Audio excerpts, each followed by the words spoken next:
Hey guys, welcome back to our channel. I thought of doing a quick CWL recap video. I think I mentioned in like a video sometime recently that I was playing in Champion 1 CWL in the previous season, and I thought I should show you guys my attacks. I'm not going to reveal how many stars I ended up racking in at the end on this account, but basically I have some super polar attacks that I'd like to show you guys and what it takes for you to be capable of playing in Champion 1. So let's just get into it. Alright, this is the first base that we have over here, and you can see it's a very well distributed diamond style base, and you're gonna obviously see a lot of single inferno style bases, considering how strong root riders are. So over here we can see like it's going to be difficult to kind of approach anyhow from like places on the far side of the base, right? Because if you just have a quick look, we have like these void compartments, we have a lot of open corner compartments as well, and overall it's just going to be very difficult to really get some good pathing through this base. And even if we manage to somehow get the funnels going such that maybe, for example, suppose I have like a flame flinger for this area, and maybe I'll just do a small warden walk over here so that I can send the bowlers in over here. Maybe the maximum I can do is probably place a jump over here, but just have a look at the damage that's there waiting for us in the score. It's going to require a lot of our resources to even like kind of survive through here, and then we're going to have to get lucky such that our force actually goes to the town hall, because this is where we're going to be using our jump. So just, I guess, a small consideration to make. Using super bowlers normally in this situation is not going to work for us, and over here I'm actually going to show you guys a very fancy trick that I use on some bases where the town hall compartment has some good value, and it is very close to a lot of heavy defenses. Like you can see, like this very stacked core is the adjacent compartment to the town hall itself. So I'm going to show you one trick that I like to do. I think some of you might even know it, and we're just going to go through this replay together. So you can see I've started my warden over here, which means I'm going to actually start my smash either over here or over here. But I've already mentioned, like, I don't want to enter from the far sides of the base at all. So you can see what I'm trying to do over here. I'm just trying to get the royal champion down really easily with the warden. I don't expect him to really take any damage from the royal champion, honestly. And once that RC is down, if I just place a Yeti like that to tank that mortar, there's nothing that's going to stop me, right? This flame flinger is going to grab all of this value. Look at that. Look at what it's lined up for. It's it's just such good value. So this is a huge flame flinger weakness that we have exploited on this base, and you can already see what I'm trying to set up over here. I'm trying to break this wall over here. I'm just taking advantage of the closed compartments that are deeper in the base to make my wall breakers move in certain directions. And look at that. We're going to be using our queen to funnel, because obviously like all the damage is in the core. There's nothing for that queen to really worry about on the flanks over here. You can even see this X-bow is being tanked by our smash, so our queen literally has nothing to worry about. And look at this, it's so nice. Like, sure, the tornado is gonna go off, everybody's gonna like stay in the poison for a little bit of time, but it's just so nice like doing this approach where we just send the entire smash right through the town hall, because that entire stacked town hall area is completely gone, and we even managed to get some nice bounces from the multi-archer towers into this core over here like this. And look at that, everything is like literally immediately dying. And if our bowlers are not targeting a particular defense for a particular reason, nothing for us to really worry about, because again, we have free spells in this army. You probably noticed them in my clan castle, and that should be enough for us to give us some time for the bowlers to go through. And you can see how I've also placed my jump over here, right? I've placed it going towards the bottom of the base, because I knew my flame flinger is going to help out with this area anyway. So I guess just very small details for you guys to pick up on. Like, you need to really have good plans, I guess you should say, for Champion 1. And over here everything was deliberately done, like this wall break over here to give that access, using the queen to funnel like this, and of course especially this jump spell, making sure that my bowlers remove the bottom half of the core, because I knew my flame flinger was going to grab the top half. And look at that, the queen is practically still at full health. Our royal champion only had to come in at the end, and that's a nice triple for us. It was a very tough base, definitely a tough base, but using certain tricks, You can just go anywhere with your smash. The Town Hall poison duration is much less than what it used to be at Town Hall 15. Take full advantage of it, and just try it out when you feel like the Town Hall area itself is very stacked and you feel you may be just in like 2 or 3 rages. You can actually take out like literally like the entire core along with the Town Hall. So yeah, try it out if you get a chance to attack bases like this. I'm sure it'll work well. So yeah, that's our first attack, and I'll just quickly show you guys why I want to show you guys the second war over here. I think it was a dip war kind of thing. I don't know. These guys were trying to demote. You can see we got a perfect war, and even the highest, or even like the second highest guys, they were probably like literally like Town Hall 14s like this. So it's not worth showing you guys what we did on this one. So we'll just move on to the third war now. Alright, I'm sure everybody who pushes in Legends League has seen this annoying base at least once. It's another, you can see it's such a toxic base. Like, it has 3 single infernos, very well set up, protected around a lot of heavy damage, and it's obviously going to be super annoying for us.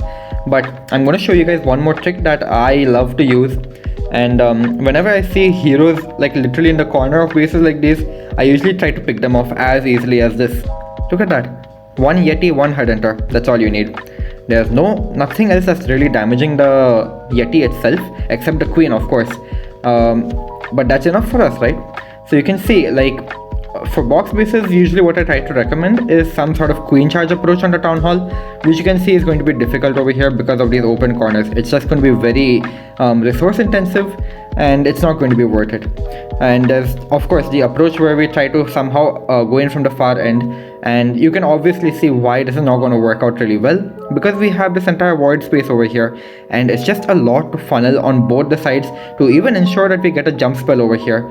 But I'm sure you can already see that does not guarantee our access into the Town Hall. Just look at all of this heavy damage, not to mention the triple Ice Golem CC that's waiting for us right in the core. So that's a big no-no.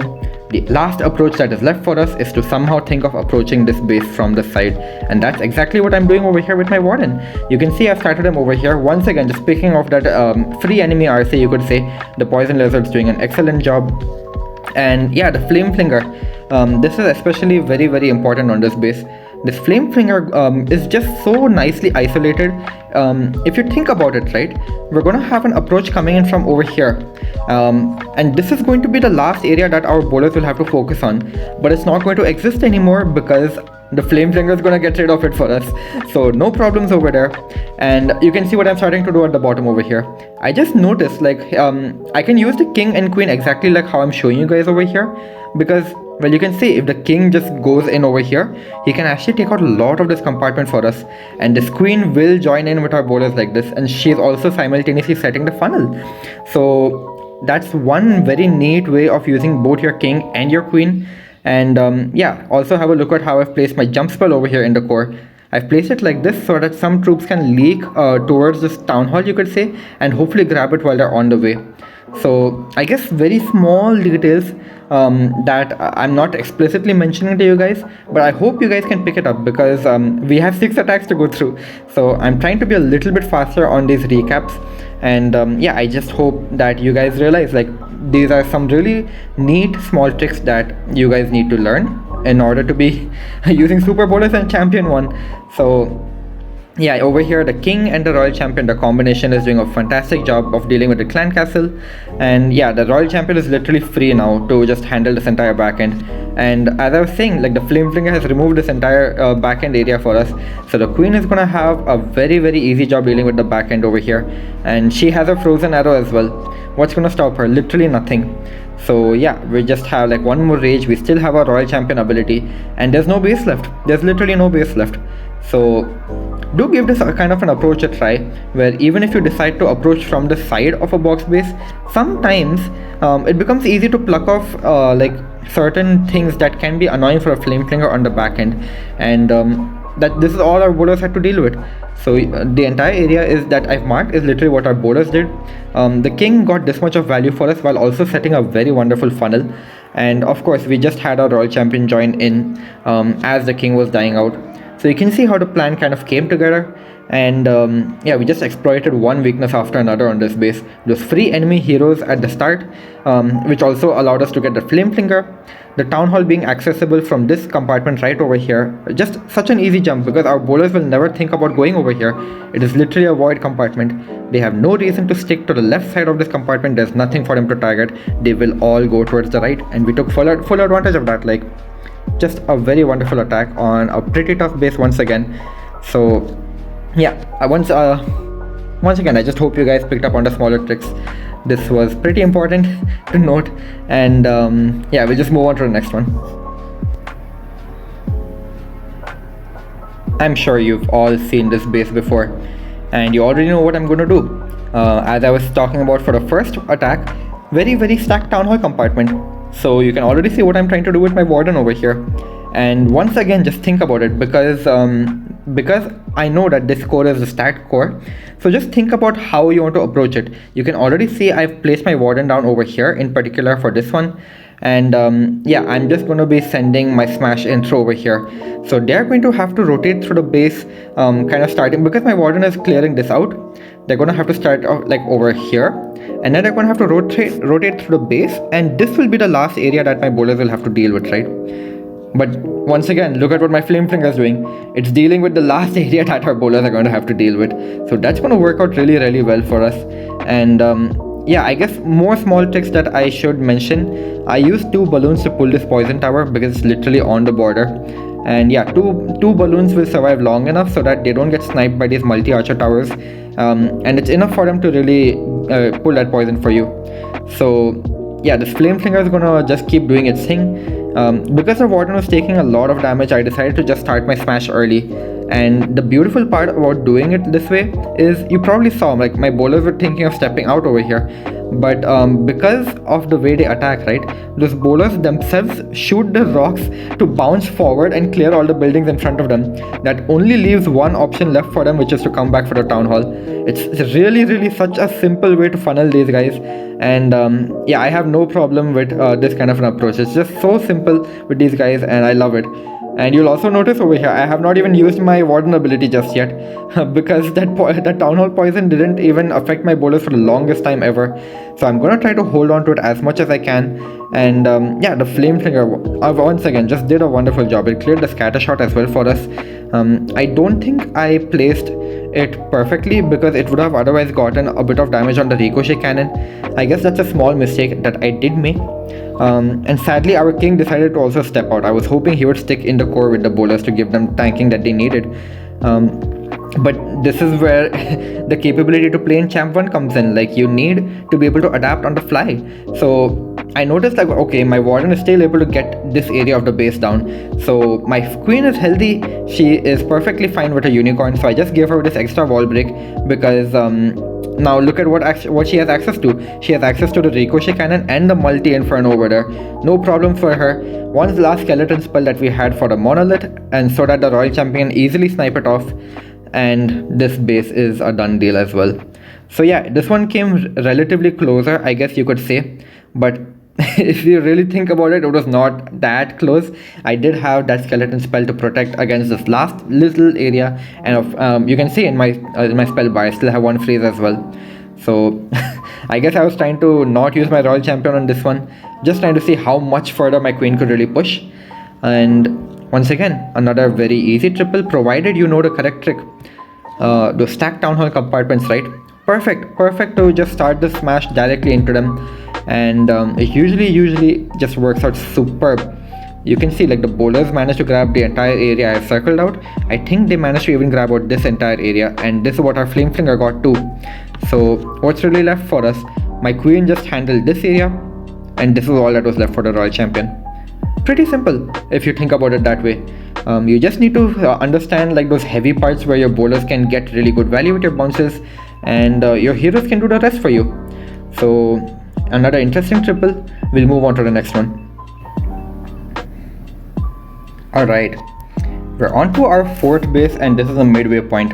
We've got 3 more attacks to go for you guys, including this one. And you can already see this is kind of a boxy base with, once again, a terribly heavy core over here. And yeah, we're gonna have to think about what we want to do on this base. So Recently I started doing this thing where I like to send a blimp for the town hall, but this is still a little earlier than that, where before I started experimenting. So I tried to go with methods that I'm sure will work, and we're gonna talk about it. So for this one, what I like to do is the town hall itself is so free, and usually these open corners, right, when the town hall is free like that, it becomes easy to set up a super bowler smash with the queen charge actually, and I'm going to show you how you can do that as well. So I'm not going to talk about it too much about like what other things you could have done on this base. But just know that I am planning to kind of have a flame flinger go on over here and have a queen charge go for the town hall. It is the standard approach to do a queen charge into a bowler smash, and you could see what I was trying to even do with the barbarians at the start of this attack. I was hoping there were Teslas over here in these areas, and I was just trying to make sure that there's no traps or any surprises for my flame flinger. We have 3 barbarians in this army. Feel free to use them wherever you feel there could be traps. So of course we're just trying to delay the queen as much as possible now, so that she can get a good angle of entry into the town hall itself. And now the queen is relatively safe, right? This is when you need to start thinking about funneling the other side out, because now the queen and the flame flinger are forming the left, or they're forming the right side of the funnel. So now we need to start thinking about what we can do to funnel out the left side, because I know I want to start my bowlers either through this crack or through this open corner over here. And I will even tell you why. It's because the moment I place one jump over here, the bowlers will have access to all of this, which is literally the entire core. The flame flinger is going to handle this scatter shot for us. Our royal champion can easily handle this other scatter shot for us. If it already doesn't go down to some bowler bounces, we can get onto this archer tower and then onto the scatter shot. So it's just the main weakness that you need to exploit on this. Just look at the bowler bounce value from the multi archer tower onto the scatter shot, from the multi inferno onto this ricochet cannon, from the eagle onto the spell towers, and maybe even the multi inferno. It's just perfect bounce value for your super bowlers. We're gonna have to try to take full advantage of that, and the best part is these sweepers are not even going to do anything to our healers because we're approaching from behind the town hall. And now here's one more very neat trick that I actually used over here. My queen went to ability, and because she does not have the archer puppet on this one, only until the unicorn is alive, this X-bow will remain tanked, and that is a big problem for us. So over here you'll notice I use my skeleton spell to tank for the X-bow over here, and it works wonderfully because there's literally no other defense in the area that is targeting the skeletons. So the X-bow will remain tanked for the entirety of the duration, even though it is not locked onto my queen. So I guess that is something really cool that you guys can also try out in your attacks, and it worked out just long enough such that the X-bow started locking onto our smash once again, and that flame flinger never took any damage whatsoever. Very interesting use of the skeleton spell, I must admit myself. But yeah, as I was saying, those bounces, just look at them go. Like the scatter shot is already half dead, and yeah, you can already see even this scatter shot, like look at these bounces. Even this scatter shot is pretty much dead. Like there's no way this base can survive after that. And that was literally just like from this one rage that I placed in the core. So just have a look at it. Like there's nothing left. All the infernos are down. There's no spell towers, no merge defenses. Literally, like there's no threats left. Those bowlers can get some amazing bounces from the core for you. And all you have to do is just really focus in for this intro part, where you have to queen charge a town hall and make sure your bowlers actually join with your queen. That is the toughest part of this attack, but you can probably already see what I tried to do. I tried to use the Yeti over here to help funnel and just drop the king over here, and that was enough for me to use my bowlers to just kind of come in as well, and that's it. The base is over. Amazing bounce value. The royal champion had literally like a cleaner job, you could say. So I guess that's a very nice triple as well.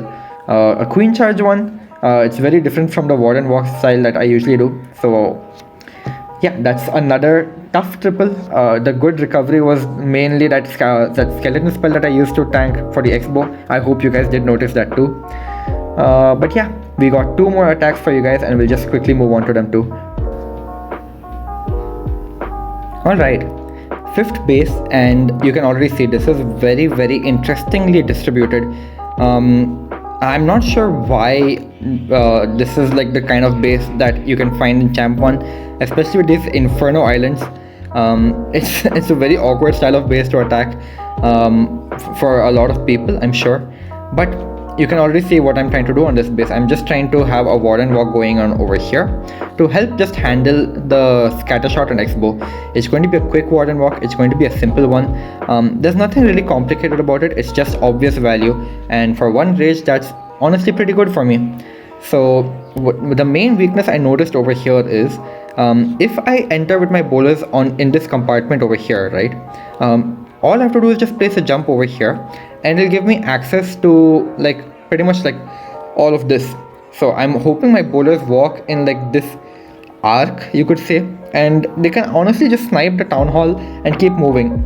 Maybe what will happen is the clan castle will pull some of my troops up into the poison, and I don't expect the entire force to keep walking right, but it's something I'm willing to work with, because honestly the entire base is in this area.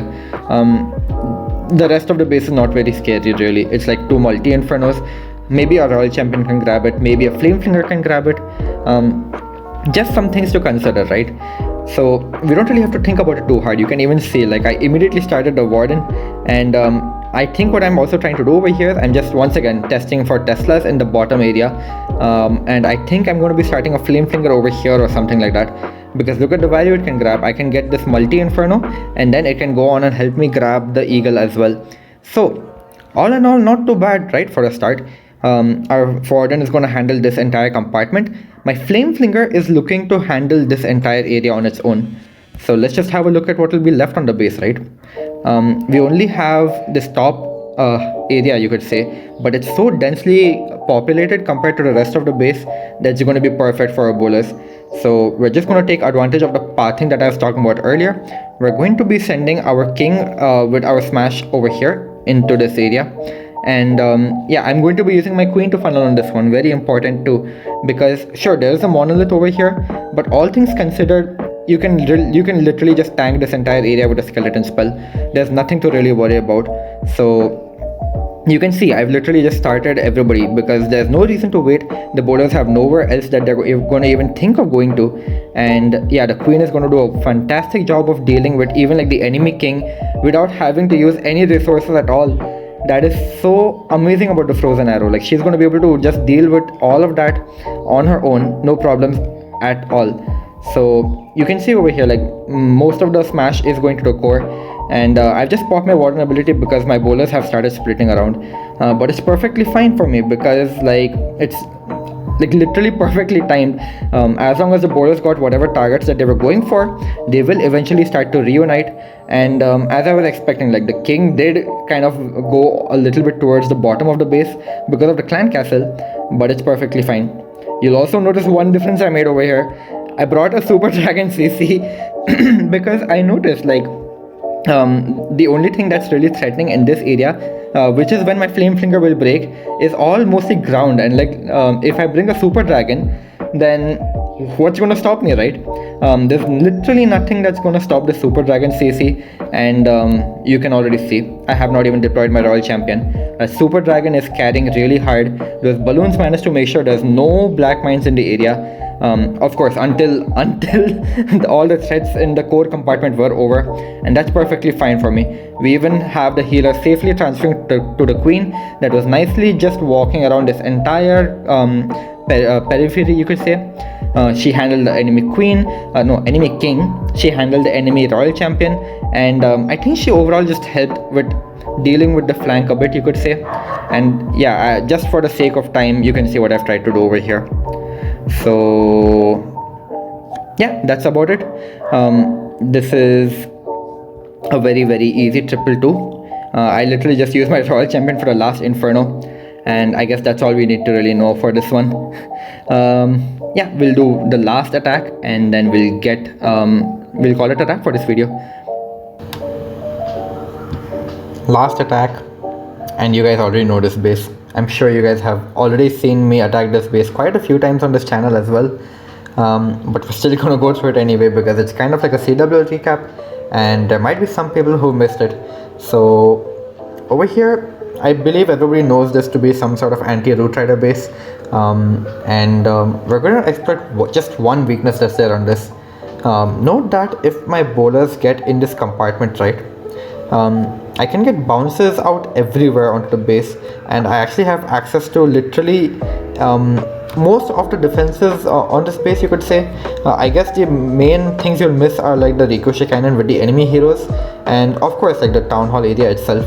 So once again, we just need to consider if we want to approach from the far side, the side of the base over here, or if we want to do a queen charge on the town hall and then combine with our bowlers over here. So here's what my suggestion would be. If you do a queen charge on the town hall, look at what would be remaining on the last bits of the base over here. Most of the damage is immediately after you deal with the town hall, so it's just perfect for you. You're not even going to have to fight any sweepers. There's no reason to not take it up. So let's just look at how I decide to do that, and it's going to be more or less the same kind of approach for queen charge bowlers that I usually do. We're going to have the flame flinker help us out over here. It's going to get some really good value. I'm guessing it should reach all the way till the scatter shot like that, and then the royal champion will snipe it. And yeah, I'm going to start the queen over here perfectly as the flame flinger is getting ready to move into the range of this mortar over here. Once again, small details that I guess I should tell you guys about. Of course, that balloon was to not only search for traps but to pull the poison tower over here, and that poison is just going to fade away like it never even existed. You're also probably noticing I managed to funnel out this side a bit, and I have one wall breaker on this intersection over here to make sure that my king can actually go in and snipe the enemy queen, and hopefully he even gets this ricochet cannon on the way. And you're probably also noticing at the same time I'm just making sure that the queen's healers will remain safe, and yeah, those balloons are just doing a fantastic job of that. So this king, I guess he will join us. He will not go and help out with the ricochet cannon over here this time. It is a little unfortunate, but yeah, get those wall breaks in and you can get a nice jump like this over here to lead yourself into this compartment over here. And just have a look at how clean this entry is. I've already lost 2 bowlers because sadly there was a scatter shot over here which was targeting a group of my bowlers, and I popped my warden ability just a little late. But I'm going to show you guys that even with just 1 super bowler, this attack is going to easily go through, and even that 1 super bowler is gonna literally like die out right away. So just this entry is so strong, right? Your bowlers already got everything that they needed in this area, and that's more than enough. Like your heroes can carry you through to the end. This one had a lot of mistakes with respect to me trying to protect my bowlers, but you can see it still works out perfectly for us. The royal champion has to just kind of sweep through the monolith, really. That's it kind of. And that queen charge is going to go strong in that core. She herself has access to all the same buildings I was talking about as well. So you can see the frozen arrow with the royal champion and the spirit fox are just gonna easily handle the rest of this base over here. It's just a matter of cleanup. And what do you know, guys, this is the end of the CWL week and I ended up going perfect. That's right, I end up getting 21 out of 21 stars in CWL in a champion 1 week, and I used 0 root riders. It was all just super bowlers. So this is what it takes to play in champion 1. Here's the final standings. You can see that's my account over there. 21 stars, 700%, and yeah, it was a fun week for me. A lot of different approaches, and yeah, hopefully this video does inspire you guys to get a little bit more creative with your own super bowler smashes. And that's about it for me. I'll see you guys in the next one. Peace.